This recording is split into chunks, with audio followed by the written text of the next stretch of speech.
j'ai une portée de bébés serpents des blés qui est dans le contenant qui est juste ici, qui a éclos. Je vais l'ouvrir. On peut déjà voir les petites faces. Quand les bébés serpents des blés vont sortir de l'œuf, ben, je vais les laisser dans leur contenant d'incubation avec la mousse de sphinx qui est ici. Puis quelques jours après leur naissance, ils vont tous faire une mue.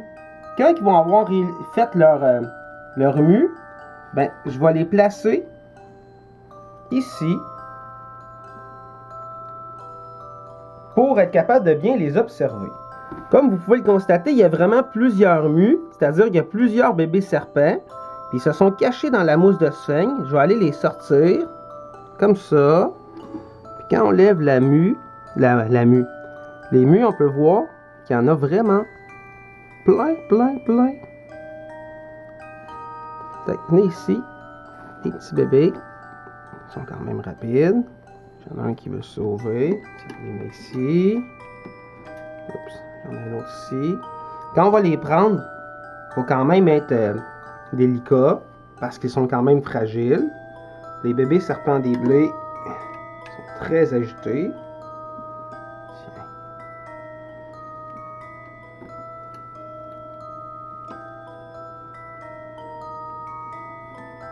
Je vais vous montrer des petites mues. Des petites mues de serpents des blés. 7 à 10 jours après leur éclosion, ils vont faire leur première mue. Puis pendant leur croissance, ça peut arriver qu'ils fassent jusqu'à 18 mues dans leur première année. Une fois que j'ai toutes sorti mes bébés serpents des blés, ben je peux bien les identifier, bien les regarder, bien les observer. Puis je vais vous présenter les couleurs. Ça a été vraiment intéressant parce que dans cette portée-là, je me retrouve à avoir 4 variétés de couleurs qui sont vraiment communes chez les serpents des blés qui sont nés en captivité. La première que je vais vous présenter, c'est la couleur normale. Cet animal-là est de coloration tout à fait normale. Il n'y a rien d'aberrant, il n'y a rien d'étrange. C'est un bébé qui ressemble vraiment aux colorations qu'il va avoir en milieu naturel. La première variété qu'on a tendance à observer, c'est ceux qui sont orange fluo. Ceux qui sont ici. Eux sont vraiment de coloration très fluorescente. Ce sont des animaux qui vont souffrir d'albinisme partiel. On va les appeler des spécimens qui sont amélaniques. Amélanique, ça veut dire qu'il n'est pas capable de fabriquer de pigmentation de mélanine, c'est-à-dire la pigmentation de noir. C'est que seulement les colorations rouges, c'est-à-dire les pigments d'érythrophore et de xanthophore qui vont paraître. C'est eux qui donnent les colorations vraiment orangées à l'animal. Le contraire de amélanique, ça va être sans pigmentation de rouge. C'est eux qui sont ici. C'est des serpents qui sont de coloration toute noire. On va dire qu'ils sont anérythriques. C'est-à-dire qu'ils ne fabriquent pas de pigmentation de rouge et de orangé. J'en ai un second ici dans la portée. C'est que ces deux individus-là sont de coloration anérythrique.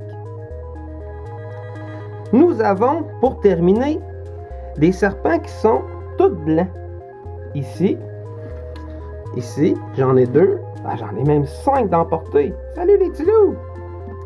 Les petits serpents qui sont ici, eux, ils vont exprimer 2 mutations qui sont soit être amélaniques et être anérythriques. On va les appeler, au niveau commercial, on utilise le nom snow, c'est-à-dire neige, pour refléter leur blancheur. C'est un serpent qui est à la fois sans pigmentation de noir et sans pigmentation de rouge. À leur naissance, les bébés serpents des blés vont mesurer une douzaine de centimètres. Ça va prendre 2 à 3 ans pour qu'ils atteignent leur taille adulte, qui est comme celui-ci, où ils vont mesurer jusqu'à 1,20 m. Si vous avez aimé la vidéo, ben faites des petits pouces bleus en dessous. Puis je vous invite à vous abonner à ma chaîne YouTube, si ce n'est pas déjà fait.